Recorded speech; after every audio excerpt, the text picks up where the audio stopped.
Thanks for tuning in, everybody. This is the second or the third episode of 2017, and we've decided that we are going full Canadian on this show from here on out.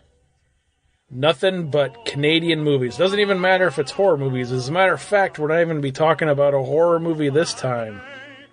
Well, yeah, we finally did it. We finally went full Canadian. We've been talking about this for a while. So this is the new show. It's the Canadian Horror Heads. Hope you enjoy it. But yeah, this will be our new theme. Canadian Horror Heads, eh? You hosers? Coffee. In this episode, we're going to be talking about the 1983 Canadian horror movie, Strange Brew. And it is an incredibly good horror movie. It's got everything you need. It's got Max von Sydow, the Exorcist. It's got hockey masks. It's got a mad scientist. It's got a loony bin. And, gosh, what else do you need for a horror movie? It's got all the ingredients.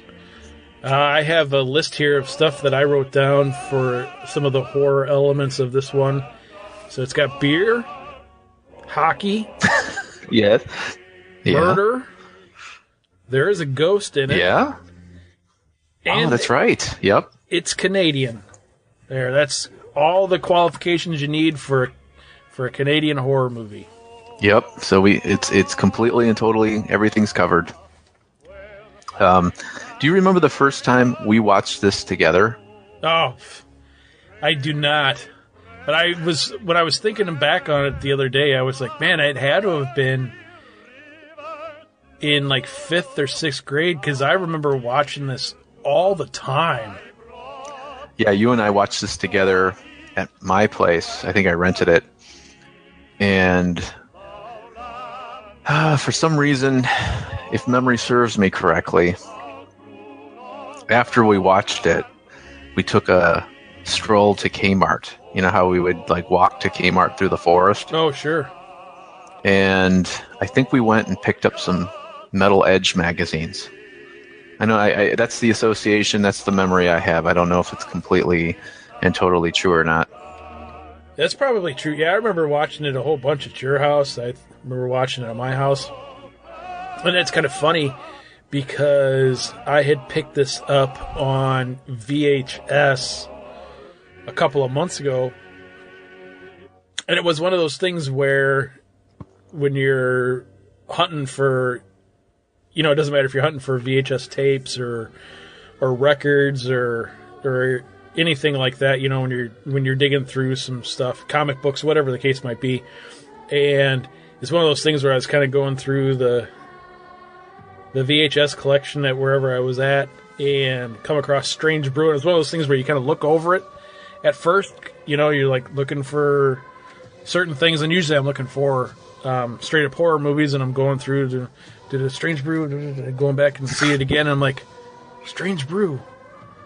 Oh, I think I like that movie. And I pulled the tape out, and then I was looking, I'm like, oh yeah, I love this movie.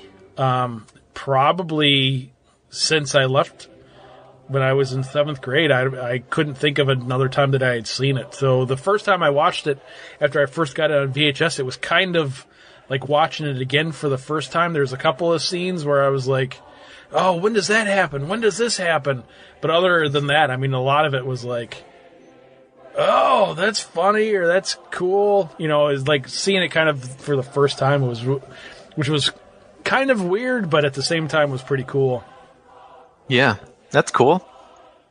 My uncle was a big fan of the McKenzie brothers, and I think he was the one who introduced me to it when I was really little, like in the early 80s when it first came out. And he had the album and everything. I mean, he had their album on vinyl. And he was like really big into the whole thing, and like I just remember him bringing that stuff over. And I think like we used to rent it like back in the Betamax days. So I remember bringing it with me or renting it quite a few times from those mom and pops. Excuse me. And the Canadian beer getting to you over there? It's getting to me. Yeah, we should probably let you know that what we're drinking today. We got the Canadian. How do you pronounce it? Labatt Blue. It's Labatt, I believe. Labatt Blue Canadian Pilsner. Pretty good. Labatt, eh? Take off, eh? But yeah, it's a good beer, I think. But anyhow, I used to watch this a lot back when I was a kid. I mean, we used to rent this quite a bit, and then I think I must have picked it up in the '90s, sometime in the late '90s. I picked it up on VHS, and I kind of watched it from time to time. But it was a good one to go back and revisit. But yeah, this Strange Brew, it's a great flick. But yeah, but I remember in 6th grade, it was either 5th or 6th, like you coming over to my house after school, as we used to always do. We'd like walk home, and then like we would watch, typically it was always like a Friday the 13th movie or something like that. But for whatever reason, we pulled out Strange Brew, and I remember us watching it. And then I remember, like I said, us making a stroll to Kmart through the woods, and then picking up some Metal Edge magazines. Yeah, that probably happened. I think that happened quite a bit, actually. Oh, I'm sure it did. I am sure it did. Yeah, it's funny. I didn't realize until just recently that this movie is based off of characters that were basically part of a sketch comedy show. I'm assuming SCTV is the name of the show. Yeah. And it premiered in 1976. And I'm not sure which came first, that or Saturday Night Live, but I would assume that it's the SCTV was kind of Canada. I think I said that the last time we were talking about a Canadian movie. Canada. I think that SCTV is Canada's version of kind of like a Saturday Night Live or some of those other sketch comedy shows back in the 70s. But it was based off of the Bob and Doug McKenzie characters that were on that show, which, of course, are portrayed by Rick Moranis and Dave Thomas. And no, that is not Dave Thomas from Wendy's fame. That is Dave Thomas, the comedian and actor.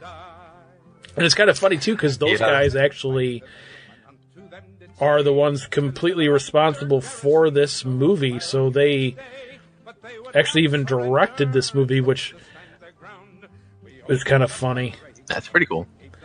Yeah, actually, in back in the late 90s, too, there was supposed to be, if I remember correctly, and I'm basing this completely on memory, there was supposed to be a sequel.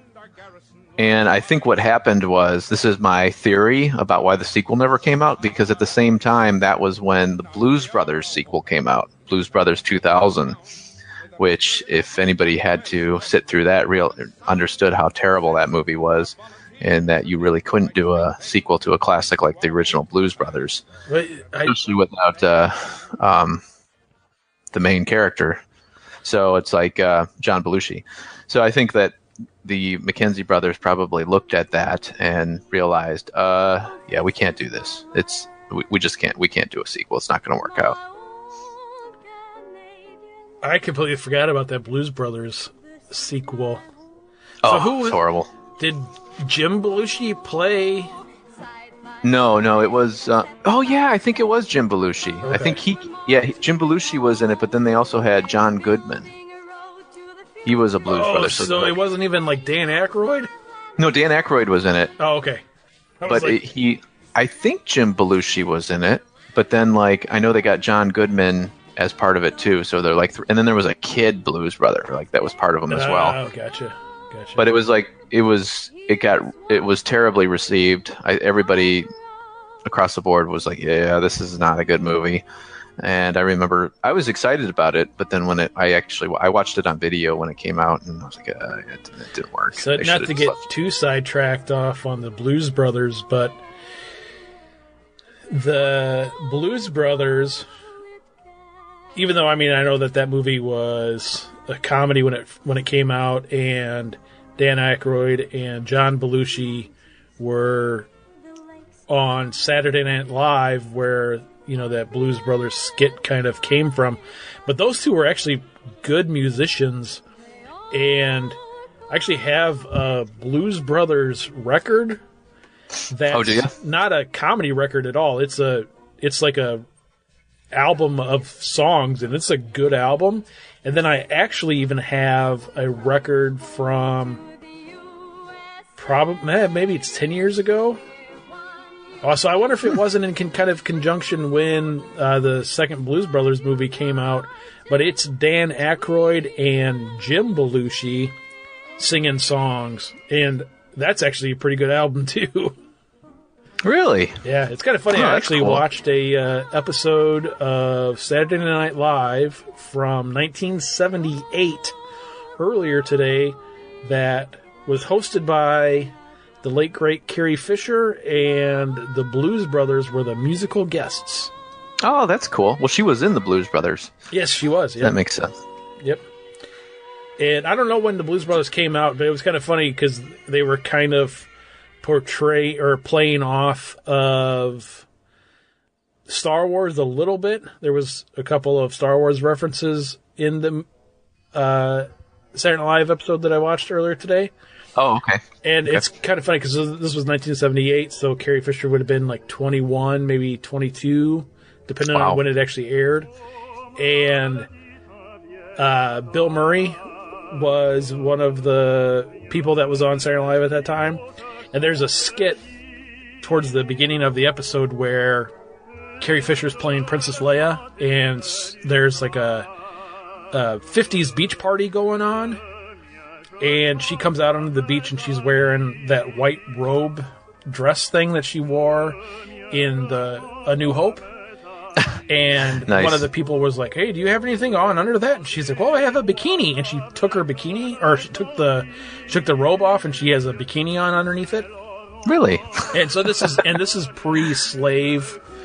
Oh, really? Bikini, yeah. Okay. Leia, like years before that. And so they're doing the scene, and she actually sings a song, which was actually pretty good. But there's a scene, or there's a moment in that scene where she is looking the other way for some reason, but Bill Murray is talking to her, and Bill Murray is totally staring at her chest the entire time. It's hilarious. This is funny. I just happened to be on Wiki for Strange Brew, and this confirms that I was right about that sequel, apparently. I'm going to read this straight from it verbatim. So it says, a sequel to the film entitled Homebrew was planned for production in 1999. When financing fell through at the last minute, co-written by Dave Thomas and Paul Flaherty. Flaherty was going to direct, and Dan Aykroyd, which is kind of weird, we're talking about the Blues Brothers, and here's Dan Aykroyd, was on board to play the part of friend Rick Ripple. Principal photography was to begin on July 19th, 1999 in Toronto. At that point, Todd McFarlane, who, the toy guy who makes all those toys, was to step in as executive producer to revive financing for the film, but he never followed through.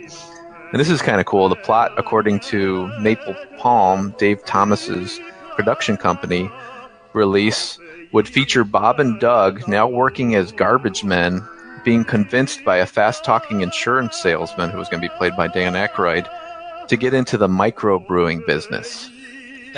That would have been a cool movie. Oh, that's too bad. I would have totally dug seeing Homebrew. They probably would have drank all their profits right away. That's true. There's the scene in Strange Brew where they go to the brewery, and not to jumble around too much with the storyline, but when they go to the brewery and they get the jobs at the brewery, and they go back home and they have the van full of beer, and they take it all in the house, and then they come back the next day. So it's like a day later, and I don't know, probably 25 cases of beer, and their dad has drank it all. Yeah, that's a great scene. I love the parents too, sitting there watching Tom and Jerry. And the other thing that's funny about the parents in that movie is they almost even kind of had, I guess they both kind of did, had cartoon-like voices to where it was like really loud and didn't seem like it was actually coming from them at all. Right. Which I always thought was kind of funny. Yeah, that is funny. That is totally funny. And they were them, which made it even funnier. I love the scenes in the house, like when they go to the house and like, the first scene when they pop in there right after the intro and the credit, or not the credits, but the what is that called when they show the titles? And when they go to the house and there's only there's 3 beers left, and then Rick Moranis decides to pour the 3rd beer into the dog bowl, and then like they drink the other 2 beers, and then the dad's like, "Save a beer for me," and then then like, "Oh crap!" So then they both like chug their beers down, and then all that's left is the dog's beer, and then they have to pour that in the dad's glass. Ugh. That was a great scene, and then they bribe the dog with a jelly donut. So that scene, I wonder if that's not one of the earliest gross-out scenes in cinematic history. Because nowadays, anytime you have any sort of comedy like this, even, you had like American Pie or any of those other... I don't know why that's the only one that's coming to mind right now. But there's always that one, like, gross-out scene in the movie. Yeah. And so I wonder if, like, that scene at the beginning of this where they, they're dumping that from the dog dish into the glass. And then it's, it's like Alpo or something. So there's all the, like, the little wet dog pieces, like, coming into the glass. Oh, yeah. And they're like, you give it to him. No, you give it to him. And just that alone is like, ugh. I mean, they didn't go as far as what they would nowadays, because nowadays they would show, like, the dad, like, drinking it, and those chunks, like, going into his mouth. But, in that scene, they ended up dropping the glass and breaking it on the floor. Ugh. Yeah, that was a great scene. And then the scene when they later on in the movie, when they return home to go check on their parents, and like you said, when they find out that the dad had drank all the beer, and they find the floppy disk, and he puts it on the record player, thinking it's like a square record. Which, do you remember that? Like, I remember they would like put little square records in magazines. Flexi records. Is that what it was? Because Yep. I remember my dad always had those. He'd get like guitar magazines and stuff, and there would be like a square record in there. Yeah, I actually have a couple of those, yeah. Usually what you end up having to do with them is like gluing them to some cardboard or something so they actually play. Oh, really? They won't play on their own? Sometimes they will. I have a couple of them that do okay, but yeah, sometimes depending on the material that they're on, they'll be like really, really floppy. Oh, okay. Sometimes they'll kind of move around a little bit. Gotcha. Yeah, it's, I mean, the whole movie overall is pretty funny, and I mean, the gist of it is, you have these 2 characters who essentially are drunks, even though I don't even know if there's a scene in the movie at all where they're ever actually drunk. Yeah, even after the infamous scene in the beer tank, I don't think he was technically drunk. I mean, at least he didn't act like he was. Yeah. And they, they're unemployed, and they come up with this plot to get some free beer, so they put a mouse in a beer bottle. And they start at the liquor store trying to get just a case of beer, and then the guy at the liquor store is like, tells them to get lost and go to the brewery if they want free beer. So they go to the brewery, and then they end up with jobs, and then they end up kind of in the middle of this whole plot to basically gain ownership of the brewery by the evil guy who's trying to get ownership of the brewery from the daughter of the previous owner of the brewery who had passed away, who is, as we've actually said a few times on this show recently, Pam is the name of that character, who is played by Lynn Griffin, who was the villain in another Canadian movie, Curtains, which we have an episode of. And I was going to say, too, I think, didn't Curtains technically come out in 1983? Now I'm trying to... I think so. She must have been doing back-to-back Curtains and Strange Brew. Well, you got to remember, she probably started filming Curtains in, 1948, and by the time it finally came out was... Right. Yeah, so she must have been working on that. And yeah, that's weird. And the other thing I will say about, and I've said this before, I don't know if I've said it on air or not, but it is kind of funny in Canada that you have these movies, whether they're comedies, dramas, or horrors, it always does kind of seem like they pull from the same pool of actors. Like there's just appears only to always be like a handful of actors that are in the movies. And that Lynn Griffin, like we've said before, she's in Curtains, she's in this one, she's in a few other things as well. But it's funny that I've never really noticed her until I watched it this time. But this goes back to when we were talking about the Friday the 13th Part 5 episode, which I think was last year, maybe it was 2 years ago.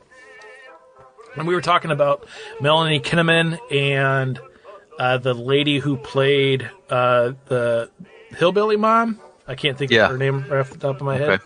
But how we were saying, it's funny when you watch these movies when you're in your teens and you come back and you watch them now when you're, close to middle age, and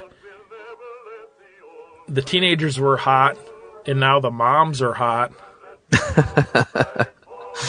But funny stuff. Coming back and watching these movies now, that Lynn Griffin character, she was a cute girl back then. Yeah, she was. It's I never even noticed that when we were kids watching this all the time. Probably didn't. I mean, there's really not a lot of female characters in this one anyway, but it was just one of those when I was watching, I was like, female. Oh, she is kind of cute. Nice. Yeah, I think she's the only female in the whole movie. Except for the only female that just popped in my head was the reporter who gets into the kung fu fight with the lawyer. Well, and the mom, but you don't really see the mom. I mean, you kind of see her. That's right, yeah. I guess you get to see the mom having sex, but... Yeah. That's funny stuff right there. So I wonder, one of the things that I was wondering about when I was watching this movie is the scene where they are trying to take this mouse in a beer bottle to the liquor store to get free beer. Do you think that that's actually how liquor stores ever even really were in Canada? It's really funny because my son asked me that exact same thing. Is that really the... are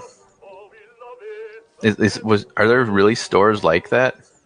And I was like, I have no idea. It looked almost like a pharmacy inside, and they had those little conveyor belts, and they'd have a guy sitting out there and, yeah, 1 case of Elsinore beer. And so there must be some guy back there listening for the speaker to what to toss down the conveyor belt. That's kind of funny. Yeah, I just wonder if those had ever actually existed, if they do, or if they even still do to this day. And I know it's when you talk about liquor stores, and I used to travel for work quite a bit. And when you're on the road by yourself, at least for me anyway, I'd always go, once I got settled in at the hotel, go get a 6-pack or a 12-pack and bring it back and, hang out at the hotel for a little bit. So I have been in quite a few liquor stores across the country, and even in Illinois, I know that there used to be, I don't know if there still is or not, but drive-through or drive-up liquor stores, and I know that those exist quite a bit in different parts of the country. There's some in Wisconsin. Yeah, I'm sure there are. Yeah. Oh, yeah, you're right there. It sure is. Yep. And I've actually been to that one before. Oh, okay. Before I was legal. But yeah, and so it wouldn't surprise me if that's a real thing where you just walk in and like, hey, I need a 12er of Elsinore there, eh? But and yeah, But I don't get the. It would make sense if like maybe that was like if it was actually at the brewery, you know, and like so they had like nothing on display and you had to like go in and ask for something and then they just like, yeah, we got it in the back, bring it out for you. But I don't get why they wouldn't. I mean, what would be the point of doing it that way? It seems kind of like, I mean, like, you know, nowadays, I mean, obviously you just walk into a gas station and open it up in the cooler and just toss it on the counter. I don't get the point of having somebody in the back room. I don't know either. Maybe so that was kind of weird. Canadian thing. They're just they're weird up there. Yeah, maybe there's some. I mean, I'm trying to think what would be the. It just seems like a lot of setup for what could be easily done just by having it behind in a cooler, you know. And the other thing that I noticed in that scene is when they order essentially a case of beer, Elsinore beer, which is the beer in the movie, and I have no idea where Elsinore beer sits in relation to other beers that you would buy at the liquor store. So, I'm kind of, you know, like you were saying, you know, does it go where the Budweisers are at and the Miller Lite and stuff is at, or is it over here by the Natural Light and the PBRs and stuff? But they ordered that case of beer in the movie, and this was in 1983, so this was 33 years ago, and the guy's like, oh, $14.95. And I was just thinking, damn, beer was expensive in Canada back in the 80s. Wow, yeah, I didn't realize that. It was just one of those things that just when they, $14.95, I'm like, God That's damn. Funny. Yeah, I didn't catch that. I mustn't have been paying attention to that part, but must have been some microbrewed stuff back then. I guess, gee. But I had the impression that Elsinore was like the Budweiser of Canada or whatever. It just seemed like the kind of, I don't know, it seemed too big for, I mean, and like their evil plot would require like something like a huge name in order to take over the world. You know what I mean? I don't think they could do it with like some microbrew like, you know, fat tire or something. You know what I mean? Flat tire. They'd have to go with something like something big, like, you know, Budweiser or Miller or something like that to get that population taken care of. Being in a giant castle on a hill, you know, and all the equipment they had, they certainly weren't a microbrewery. But then again, they were like family run and owned, which was kind of weird. But I don't know. Who knows? We're looking at it too deeply, I think. I was going to say, I think we're getting into this a little bit further than we probably should. But we got to mention, too, that not only was the star of curtains in this movie, but also the exorcist from The Exorcist, Max von Sydow. And this is actually our third movie that we've done with him in it. Really? Because we did The Exorcist, and he's also in The Force Awakens. Oh, that's right. You are right. So this would be our third time doing one of his movies, and he was great in this movie too. He was a great evil mad scientist kind of character. It's always funny when you watch any movie that has a villain that you absolutely hate, and then you always can think of it afterwards and be, oh yeah, you know what, actually that guy did a pretty good job. Yeah, he did good. And then there was also, going into the links of horror movies, there's a whole crap load of hockey masks in this film. Again, going back to, I wonder what they actually do in Canada. So do you think like all these corporations in Canada have like hockey rinks in the break area? And so instead of taking a coffee break in the morning and stuff, everybody's like, Hey, let's go put our skates on there, and let's go play some hockey. That, I think, is what they probably do. There must be like an ice rink or a something. Yeah, because, I mean, that's, as everybody knows, if you're a Canadian, that's what you do is play hockey. That's all you do. Yep. You play hockey and drink Elsinore beer. That's it. That's totally Canada right there. You just summed it all up. I wonder if anybody actually listens to the show in Canada, or is Canadian that does listen to it.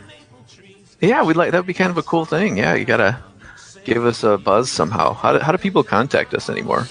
You just gotta look us up on Facebook. It's probably the easiest way. Oh, that'll do it. Yep. You can send us a message on there, or leave us a post or something on Facebook or on Instagram. Cool. But yeah, and if we offended any Canadians out there, sorry. Yeah, we apologize. Take off hose heads.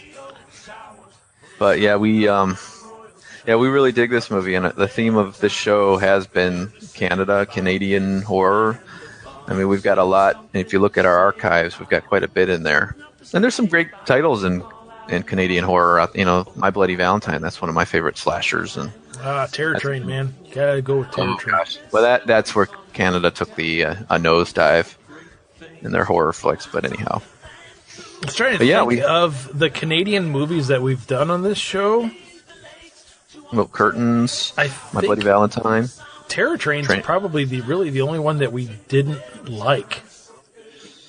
Yeah, I think you're right. We did a few newer ones too. There was a newer one that it turned out to be Canadian. I can't remember what it was though. Yeah, nothing popping into my head right away. I'll believe you though, because we've done quite a few Canadian ones. I wonder how many Canadian movies there are that really aren't Canadian. Like when you get into some of the financial aspect of it and stuff like that. Oh, sure. Like, one of the ones that comes to mind right now that we haven't done yet, but we will eventually, is Friday the 13th, Part 8, Jason Takes Manhattan. Oh, yeah. Right. It's not filmed in Manhattan. And I think even Halloween 6 was filmed in Canada, too, if I recall correctly. Oh, probably, yeah. Because I know there was something about Canada being a cheap place to film movies. Kind of like, I don't know, I just learned this the other day. Have you ever heard the term spaghetti westerns? Yeah, sure. Okay. Well, do you know what that is? Because I didn't. I just heard. I mean, every time I listen to here we go. Here's the one thing that we always talk about on this show, regardless of what we're talking about, whether it's Strange Brew, which has or whatever. I'm going to bring it up. When I listen to interviews with John Carpenter, somehow he always makes it to every show. Anyhow, he always talks about how he was a big fan of spaghetti westerns. And I'm like, what the hell is a spaghetti western? I had no idea what that meant. So I somehow was talking about it with my father-in-law the other day. And I was like, what's that mean? Spaghetti western? And he explained it to me. So apparently a spaghetti western was back in the Clint Eastwood and the later John Wayne days, I guess. Something happened in California where it became incredibly expensive to do westerns. And so they ended up filming them in Italy because they could get there was some sort of tax break, and then the actors weren't union or something like that. I can't remember. But anyhow, so that's how the term spaghetti western was coined. Huh. So I was like, oh, no okay. idea. Yeah, I was always like, what the heck's a spaghetti western? Because Carpenter was always like, yeah, I was always a big fan of spaghetti westerns. Actually, and that's the funny thing too of that era of directors like John Carpenter and I think even Tobe Hooper and a few of the other ones back then. They all wanted to direct westerns, and that was their big genre that they all loved. Especially Carpenter. He always talks about that. Oh, I wanted to be direct westerns, and I was like, really? But yeah, so anyhow, you learn something new on Horror Heads. And it's not always about horror. Canadian Horror Heads. Canadian Horror Heads, that's right. Huh. Yeah, I've always just associated the term spaghetti western with westerns. I guess I never really thought too much into it. That makes sense, though. I do know that there were a lot of movies that were shot in, like, Toronto, in Ontario. I think for, like, those exact same reasons, kind of what you were talking about before, just because it was cheaper for one reason or another. Yeah. I mean, just like we were talking about with Friday the 13th Part 8. I mean, that's why it was shot pretty much almost entirely in Canada, was because of cost. That and, you know, it's called Jason Takes Manhattan, but it really should be called Jason on a Boat. Yeah. With a few exterior shots of Manhattan in the intro. Yeah, I was trying to, and I'll have to go back and do some digging on that again. Well, when we do the episode eventually, whenever that happens. But I want to say, I think there's one or two Times Square shots in it, because they did shoot in Manhattan for like a day or a couple hours or something ridiculous. Yeah, those Friday movies were like on a shoestring budget. They really just, I mean, Paramount was penny pinching them like crazy.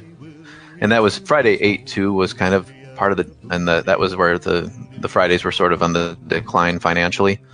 So I can see why they probably, I think what I remember on that one was that they originally intended for a lot more shots in the city, and then because of the budget, they had to rewrite the script and do like the majority of the film on that boat. But which is ridiculous. Yeah, it is. Yeah, it is. It would have been really cool had they done it right. That's how it goes sometimes. I tell you though, I wouldn't mind getting that Friday the 13th Blu-ray box set if it wasn't so damn much. Yeah, it's ridiculous. It's absolutely. You can get like the movies on Blu-ray, like they have like double feature Blu-rays, you know, like you get 1 and 2, 3 and 4, 5 and 6, you know, and if you get them all that way, like the first 8, I guess there probably won't be the same amount of extras and stuff, but if you're just looking for Blu-ray copies, that's probably the cheap way to go. Yeah, I'm not going to get into Blu-rays quite yet. I'm going to finish my VHS collection, then I'll maybe start on the Blu-ray action. Well, you got to finish. You got to start a Betamax collection. Oh man, I'd have to find a Betamax player before I could even start that. I don't even know where you'd buy Betamax tapes at. Yeah, I wonder if my folks still have our old Betamax collection. We had, and most of them were just taped films, like taped off. That's actually all the stuff you and I used to watch were all on Betamax, because I had the Fridays taped off a TV. Then I also had we had a few like, you know, purchased movies, and I remember we had The Grinch That Stole Christmas, WrestleMania 1, or I think it was probably 1 because it was the Hulk and Mr. T, and some Beatles stuff that my dad had on Betamax. That'd be cool. And I think I have the Super Bowl 20 on. We had that recorded on Betamax too. That would be cool. 20. Was that with the Bears? Cool, just the Bears and the Patriots, yeah. That'd be kind of cool to watch the commercials. Well, I will say that after watching Strange Brew, I have gotten my urge reignited to make an independent horror movie. And I think that the two of us should make the entire movie that was shown at the beginning of this movie, but do the complete story. And so if you remember Strange Brew, part of the opening sequence is Bob and Doug McKenzie are introducing a movie at a movie theater, and they're going to play this movie that they made, and it's basically them in their van, and one of them is dressed up as a space monster, and the other one is regular guy, and then the tape breaks, and so the movie doesn't get completed. But telling you, man, me and you this summer, we're gonna do whatever the name of that movie was. We're gonna do it. We're gonna do it. I think we should. I think the phones and the cameras are probably better than the camera they were using to make that movie. Or the camera on the phones these days that we have, I assume would probably be a lot better. Oh, I'm sure, yeah. Yeah, let's do it, man. So where do you want to shoot it? Well, we just need a van, and I think they were like on just in a pasture someplace. So let's meet up like they were by a lake too. Yeah, so I mean, we got plenty of all of that around either one of us. Yeah, I think we could do it. I think we could do it for sure. Yeah, that's a great idea, actually. I'll get working on the script right away after the show. And the other thing that I think that might have been a first for this, not just this movie, but in cinematic history with this movie. So not only did you have the gross out scene with the beer in the dog dish, but at the very end of this movie, you kind of had sort of that post-credit scene with them talking as the credits were rolling by. Right. And so I always wonder if maybe those guys weren't the ones who started that trend, which is, nowadays you go to a movie in the movie theater and it's absolutely hilarious because the credits will start rolling and nobody gets up. And then we've all been conditioned to wait it out now. Yeah, and it's hilarious because unless you know that there's going to be a post-credit scene, like personally myself, like I'll even kind of like do some digging, like if we're going to like an action movie of any sort or anything, I'll kind of like, is there a post-credit scene for blah, blah, blah? Yep. And if it comes back that, yes, there is, only, oh, okay, cool, we'll wait for it, I guess. But if there's not, but most of the people are just like sitting there waiting for it anyway. Yeah. Yeah, maybe there's going to be one. It's just hilarious. Because I think, like, what was it? The last one that I went to that I kind of was almost felt guilty when I got up to leave because I was kind of towards the front of the theater. And there was everybody was just sitting there waiting behind me. Oh, it was Rogue One. Was there anything there? No, I did hear that like some of the IMAX releases had like something towards the end where they had that whatever they call the thing that was going around the Death Star, the like mouse or cat like robot thing, that was like zipping around. Oh yeah, okay. That supposedly like there was like a scene where you kind of had like his point of view. And he come across and like there was a lightsaber on the ground or something. Really? I think that was. I did not know that. But there's a lot of them. Like, you sit there and you wait 3, 4, 5 minutes through the credits, and it comes up and it's absolutely nothing. You're like, oh, that's dumb. So yeah, look for it. We'll film it this summer, and then it'll be out early 2018. That sounds good. Let's get on it. Shannon and Mark McKenzie are going to bring you. We could call it Home Brew. Try to do the sequel that never was made. We'll call it Horror Brew. Horror Brew. I love it. Perfect. It kind of bums me out, too, after reading about that sequel, because that really sounded really good. I had no idea what the plot was. I hadn't even thought of that until just now. Like, oh, yeah, I remember hearing something about a possible sequel. And then now just going on Wiki and for the first time reading that, it was like, dang, would have been a great movie. Well, I think the two of us give this one pretty big thumbs up. Yeah, I have to go way up there. Yeah, this is a great flick. We'll be back next week with something new. Sounds good. Take off, eh?